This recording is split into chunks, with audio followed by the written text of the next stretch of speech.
왕궁으로 들어가는 신부의 모습을 살펴보면서 우리 그리스도인이 왕궁에 들어가는 신실한 신부라는 것도 살펴볼 수 있었습니다. 기억나십니까? 그래서 우리가 그 결혼식을 살펴보러 누가 있었죠? 두로의 공주들, 두로에서 온 귀부인들을 우리가 찾아가서 흉내내자라고 한 것이 아니라, 그 두로의 귀부인을 잘 구경하자라고 한 것이 아니라, 우리는 주님께 거룩한 신부가 되어서 들어간다라는 것, 왕궁에 들어가는 신실한 신부이라는 것. 그래서 그 예배에 참여하는 예배의 주인이 된, 예배의 우리 주체자가 되는 그 은혜를 나누었었습니다. 자, 오늘은 그 이후의 이야기입니다.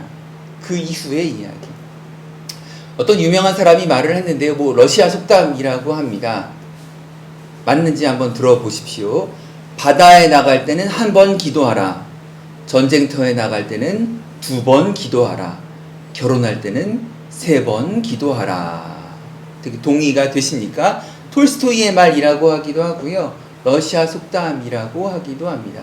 결혼을 앞둔 젊은 신랑 신부들은 아마 이 말을 크게 공감하지는 않을 것 같습니다. 그런데 결혼 횟수가 오래된 사람들은 고개를 끄덕일 수 있는 말입니다. 결혼할 때는 3번 꼭 기도하라. 드라마, 영화에 나오는 선남, 선녀들은 숱한 어려움을 이겨내고 마침 결혼해서 행복하게 살았더라 라고 하는 해피엔딩으로 막을 내립니다. 그런데 진짜 큰 어려움은 결혼 후에 시작합니다. 그리스도인, 하나님의 백성이라고 해서 다르지 않습니다.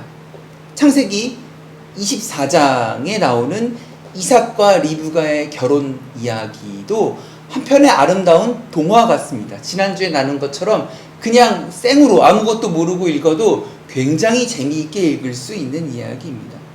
영화나 드라마라면, 동화책이라면 그냥 그렇게 끝나면 됩니다. 이삭과 리브가는 그렇게 우여곡절 끝에 아름답게 결혼하여서 행복하게 살았습니다 라고 끝나면 됩니다.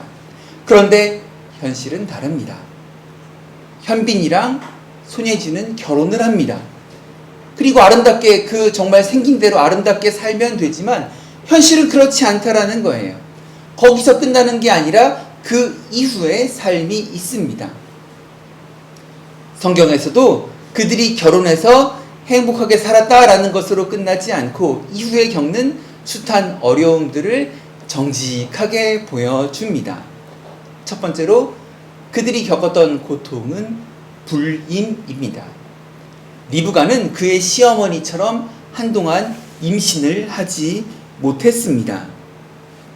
오늘 읽은 창세기 25장의 말씀입니다. 20절 말씀 한번 보실까요? 여러분 크게 읽어주세요. 20절 시작. 이삭은 40세에 리브가를 맞이하여 아내를 삼았으니 리브가는 아람의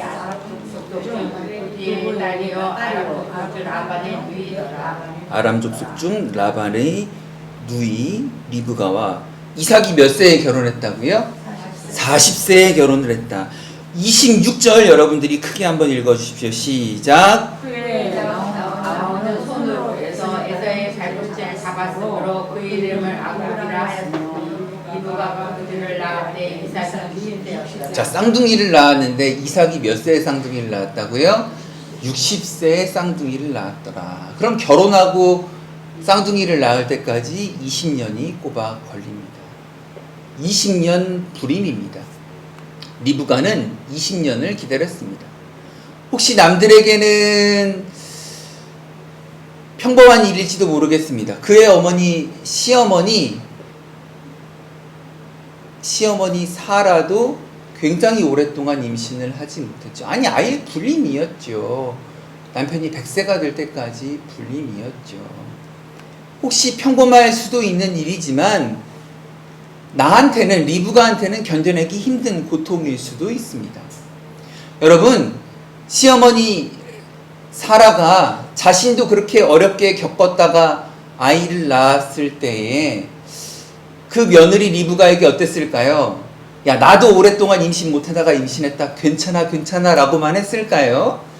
아니, 본인도 그렇게 수십 년 동안 임신을 못하다가 낳았다 하더라도 그의 며느리 리브가에게 20년 동안 야, 니네 별 소식 없냐? 언제 애기 나오냐? 언제 애기 들어서냐라고 한마디도 안 했을까요? 아니요, 본인도 그렇게 불임으로 오랫동안 고통을 겪었지만 그럼에도 불구하고 리브가에게 눈치를 줬을 것 같습니다. 제 생각은 그렇습니다. 아니라고 하신다면 또 뭐 아니라고 하실 수도 있겠지만, 특별히 왜 제가 눈치를 줬을 거라고 생각하냐 하면은 그 시아버지 아브라함 때문에 그래요. 아브라함이 어떤 약속을 받았습니까? 열국의 아비가 되리라 라는 약속을 받았어요. 야, 네 시아버지가 열국의 아비가 된다는 약속을 받았는데 너 애기 언제 들어서니? 언제 들어서니? 라고 리브가에게 채근을 했을 것 같습니다. 했을 것 같다는 게 이건 제 생각입니다. 당연히 했을 것 같습니다. 왜냐하면 시아버지가 받은 약속이 있는데 열국의 아비가 될 거라고 그래서 이제 며느리가 들어오기만 하면 순풍순풍 애를 한 30-40명 낳을 줄 알았는데 20년 동안 한 명도 낳지 못하고 있으니까 시어머니 사라도 마음이 탔을 것 같고 리브가도 마음이 엄청나게 타들어갔을 것 같습니다. 20년 동안 그 자리가 얼마나 힘들었겠습니까? 누구는 별 대수롭지 않게 하는 그 말에도 쉽게 힘들고 상처를 받았을 것 같습니다.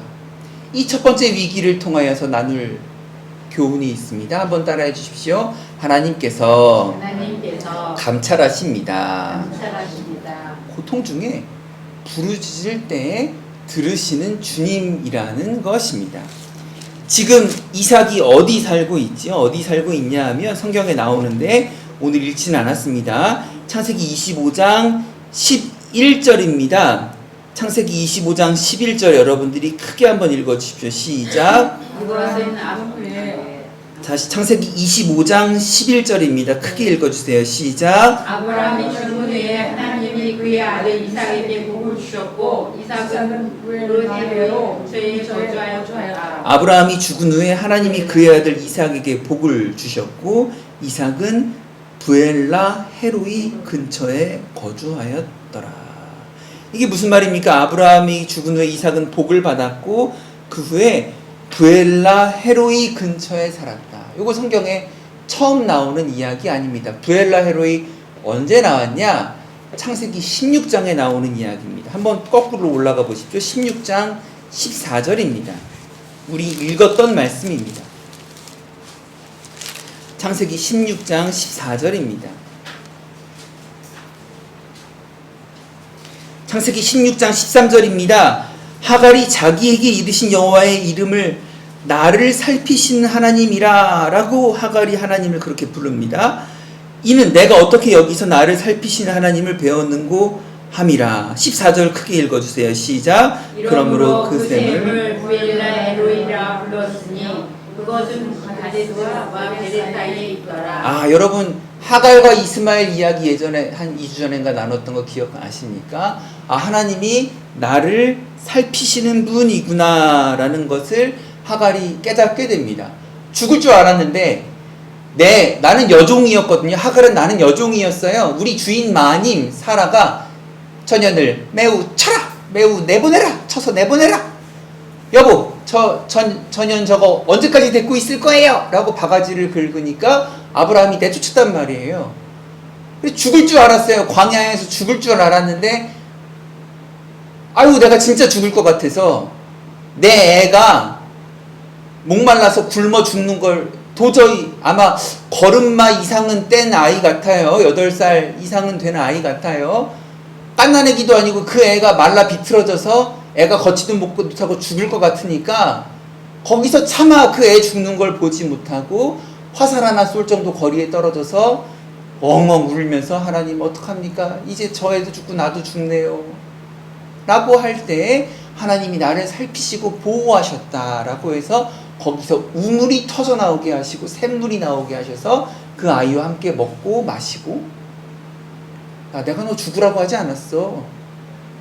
아브라함이 사라가 잘못 이해한 거야. 잘못 알아들은 거야. 나 너 죽으라고 한 적 없어. 나는 너를 살피시는 하나님이야 라는 것을 이 하갈이 깨닫게 됩니다. 그래서 이 우물이 나는 지역의 이름을 뭐라고 부른다고요? 부엘라 헤로이라고 불렀다. 다시 창세기 25장에 넘어오시면 이 이삭과 이 무슨 운명의 장난인지 이삭이 나중에 어디에 산다고요? 브엘라 헤로이의 살게 근처에 살게 되었다. 이 땅 이름이 뭐라고요? 하나님이 나를 감찰하신다, 나를 돌보시는 하나님이시다라는 그 우물 근처에 살게 되었다라는 것입니다. 하갈이 사라의 구박을 받다가 피해서 도망갔을 때 나를 살피시는 살아계신 이의 우물이라는 곳에서 살게 된 것입니다. 결국 이 쌍둥이를 임신했을 때 두 번째 위기를 맞게 됩니다. 리브가는 심상치 않은 일이 벌어지는 것을 보게 됩니다. 22절 말씀 여러분이 큰 소리로 읽어주세요. 그 아들들이 그의 태 속에서 서로 싸우는지라 그가 이르되 이럴 경우에 내가 어찌할꼬 하고 가서 여호와께 묻자오되. 태중에서 서로 어떻게 한다고요?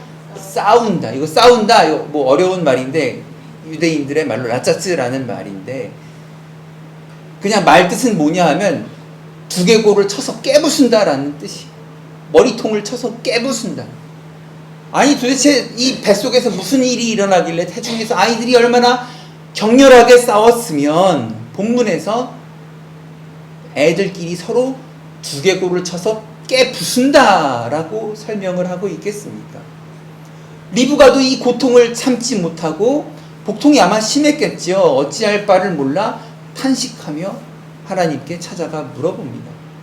하나님의 말씀이 리브가에게 임하여서 가르쳐 줍니다. 23절 읽어주세요. 시작. 여호와께서 내게 이르시되 두 국민이 내 태중에 있구나. 두 민족이 내 목중에서부터 나누니라. 이 두 민족이 저족속보다 강하고 큰 자가 어린 자를 섬기리라 하였었더라. 이 말씀은 이삭의 두 아들 야곱과 에서에게 벌어질 이야기이면서 동시에 그들의 후손인 이스라엘과 에돔의 미래이기도 합니다. 과연 그 아이들이 태어날 때의 모습을 보니까 진짜로 첫째가 되겠다라고 싸우다가 일단은 에서가 먼저 나왔습니다. 그리고 둘째 야곱도 포기하지 않습니다. 그의 형의 발 뒤꿈치를 붙잡고 나왔다라고 합니다. 요거 뭐라고 합니까? 쌍둥이가 태어날 때 뭐 1분 간격으로 태어났어요. 3분 간격으로 태어났어요. 그게 아니에요. 얘네들은 발 뒤꿈치를 붙잡고 같이 나오게 됩니다. 첫 번째 위기는 무엇이었습니까? 임신하지 않는 것. 그것을 통하여서 하갈의 이야기를 다시 또 떠올리게 됩니다. 아, 나를 살피시는 하나님의 은혜가 있구나. 약속. 두 번째 위기를 통하여서 살펴볼 것은 하나님의 질서가 있다는 것입니다. 질서대로 약속이 있다라는 것입니다. 이것을 기억해야 합니다. 나중에 이삭을 보면 약속을 모르는 것처럼 행동을 하기도 합니다. 여러분, 마음에 새기셔야 합니다. 한번 따라해 주십시오. 약속을 지킵시다. 약속을 지킵시다. 한 번 더 말씀을 지킵시다. 말씀을 지킵시다. 그러니까 이 두 번째 위기를 통하여서 질서대로 약속대로 살아야 한다라는 것을 배우게 됩니다. 그렇지 않아서 가정 가운데 큰 불화가 생기는 것을 보게 됩니다. 세 번째 위기가 바로 그것입니다. 가정을 송두리째 뒤흔드는 위기가 두 아이의 성장과 함께 이어집니다. 그런데 이 위기가 왜 생겨나느냐? 부모 때문이라는 거예요. 부모의 편애가 그 시작점이 됩니다. 28절 여러분들 큰 소리로 한번 읽어주세요. 시작. 에서가 사냥하는 종이를 좋아함으로 그를 사랑하고 리브가는 야곱을 사랑하였다. 이미 불공평해요. 이미 가정 가운데 그 사랑이 불공평하게 흐르고 있는 것을 보게 됩니다. 사실 축복을 자녀들에게 나누어야 하는데 그렇지 못하고 있는 모습입니다. 큰 힘 있는 자가 작은 자를 잘 도와주고 작은 자도 큰 자를 잘 따라야 하는데 그렇지 못하다라는 거예요. 잘 알고 있는 것처럼 장자의 명분을 가지고 문제가 생기게 됩니다. 하루는 에서는 사냥을 좋아해서 사냥을 하고 사냥을 해서 아마 성과가 있었는지 없었는지 성과가 있다 하더라도 식재료가 있어도 토끼를 잡아왔어도 이걸 금방 먹지는 못하잖아요. 배가 고파서 허겁지겁 들어왔는데 동생 야곱이 죽을 수고 있었어요.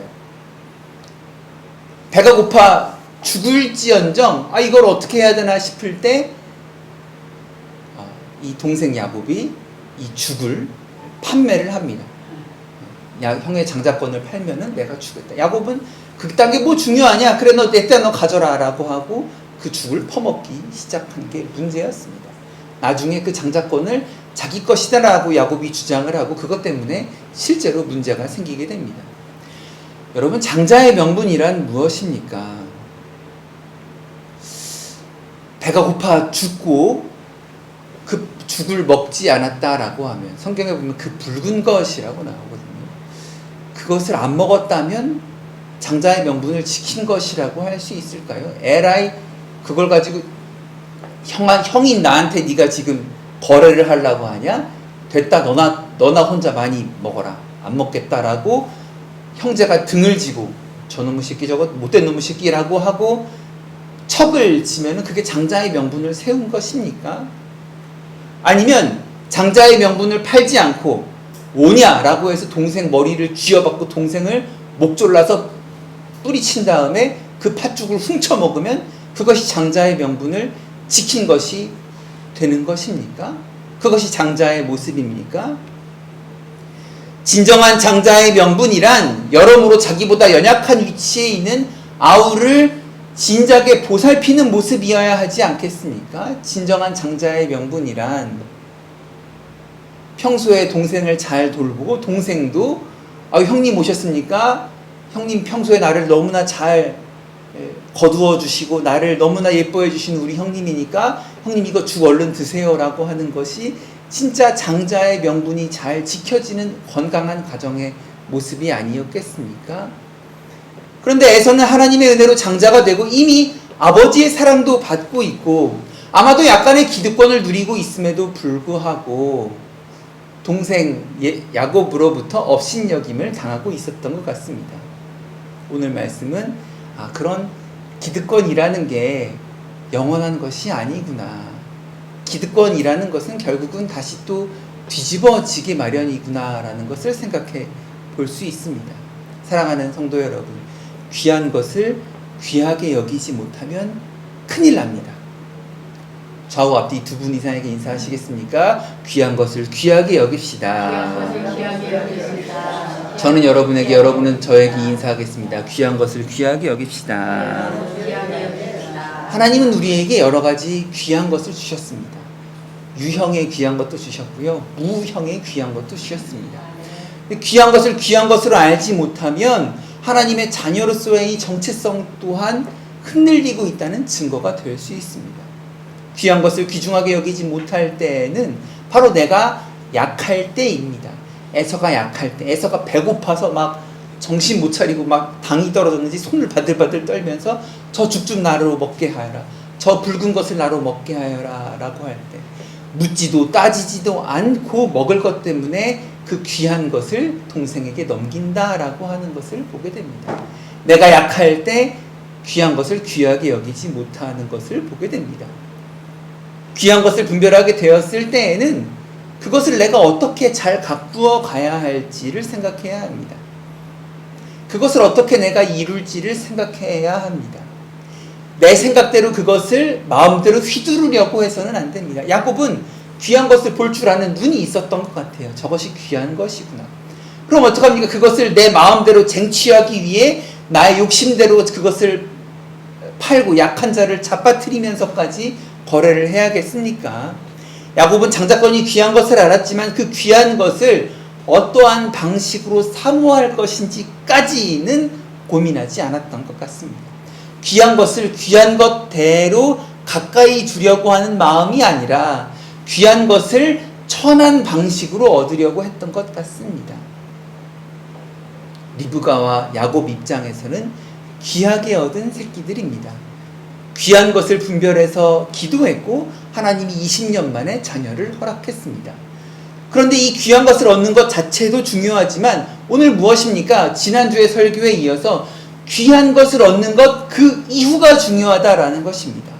두로의 귀부인들이 와서 구경하는 귀중한 결혼잔치 이후가 중요하다라는 것입니다. 부모로서 자녀를 허락하신 하나님의 뜻대로 자녀가 커나가도록 잘 기도해야 한다라는 것입니다. 여러분, 예정보다 애정을 앞세우는 것은 좋지 않습니다. 예정보다 애정을 앞세우다가 가정에 어려움이 올 수 있습니다. 하나님은 분명히 이 태중에 있는 아이들의 그 삶을 위해서 예정하신 것이 있었나 본데, 그 부모들은 이삭은 이삭대로 애정을 앞세웠고 리브가는 리브가대로 애정을 앞세웠습니다. 그런데 그 인간의 연약함에도 불구하고 하나님은 하나님의 예정, 하나님의 계획을 이루어 가시는 것을 보게 됩니다. 하나님만 열심히 하시고요, 그 가족들은요 서로 가족 간의 사랑, 배려가 없었던 것을, 배려와 그 귀한 것을 귀하게 여기는 마음이 없었던 것을 보게 됩니다. 가족들 간의 그런 모습이었던 것을 보게 됩니다. 많은 사람들이 오늘 말씀이 이 큰 자가 작은 자를 섬기리라라는 이 예언이 그저 기득권이 야곱에게 넘어간 것, 에서의 기득권이 야곱으로 넘어간 것으로 성취되었다라고 끝난 것으로 알고 있습니다. 아닙니다. 이 큰 자가 작은 자를 섬기리라라는 것은 두고두고 성경에서 반복되는 이야기입니다. 다윗 시기에 어떻습니까? 큰 나라였던 에돔이 작은 나라였던 이스라엘의 속국이 됩니다. 땅덩어리를 보면 에돔이 더 커요. 그런데 다윗 시대에 작은 나라인 이스라엘의 속국이 됩니다. 거기서 또 끝나는 것이 아닙니다. 다시 큰 자가 된 야곱이 과연 섬겼는가? 아니에요. 이스라엘이 과연 섬겼는가? 아니에요. 큰 나라가 된 이스라엘이 주변의 작은 나라들을 섬기지 않기 때문에 하나님의 심판을 받게 됩니다. 큰 자가 작은 자를 섬기리라. 이 예언은 반복되는 중에 또 어디서 반복되느냐? 이스라엘의 후손으로 오신 대표 예수님, 메시아이신 예수 그리스도가 십자가에서 죽으심과 부활로 피조물들을 섬기는 모습을 통하여서 말씀이 이루어지게 됩니다. 창조주 하나님과 동일한 본체이심에도 불구하고 섬김을 받으려고 하신 게 아니라 섬기기 위해 십자가에 달리셨다는 것, 오히려 세상을 섬기셨다는 것, 오히려 자신의 목숨을 많은 사람들의 대속물로 나누어 주었다라는 것을 생각해 볼 수 있습니다. 여러분, 큰 자가 작은 자를 섬기리라 이 예언은 성경에서 여러 번 반복될 뿐만 아니라 오늘날 우리에게도 여전히 유효한 말씀입니다. 우리는 예수 그리스도를 따라 세상을 섬기는 자로 부름받았습니다. 무엇으로 어떻게 섬길 것인가? 여러분, 각자 받은 바 은혜대로 섬기시면 됩니다. 각자 받은 바 은혜가 다를 것입니다. 혹시요, 여러분 중에 아닌데요, 나는 받은 은혜가 없는데요, 나 지금 쎄 빠지게 내 노력으로 아주 진짜 등골 빠지게 힘들게 내 노력으로 살고 있는데요 라고 하시는 분이 계실지도 모르겠습니다. 그래도 좋습니다. 현실이 어렵다 하더라도 그 어려운 현실 중에 나에게 주어진 바 은혜가 무엇인지 곰곰이 생각해 보셔야 한다라는 것을 말씀을 통해 교훈 삼으셔야 합니다. 지금 내 힘으로, 내 두 발로, 내 손으로 일구어내고 열심히 쎄빠지게 살고 있는데 무슨 하나님의 은혜는 은혜냐라고 생각하시는 분이 있다면 그래도 한번 돌아보십시오. 내 삶이 과연 다 내 힘으로 이룬 것인가? 하나님이 선물로 주신 게 하나 있지 않은가? 그것을 찾아내실 수 있는 여러분들이 되시기 바랍니다. 이미 알고 있다면 그것으로 큰 자가 작은 자를 섬기리라 라는 말씀대로 세상을 섬기겠다라는 작은 결단을 하고 돌아가실 수 있는 이 주일 아침이 되시기를 주님의 이름으로 축복합니다. 말씀을 생각하며 잠시 기도하시겠습니다. 큰 자가 작은 자를 섬기겠다라고 하셨습니다. 그 섬기는 모습을 주님 지금도 우리를 감찰하고 계십니다.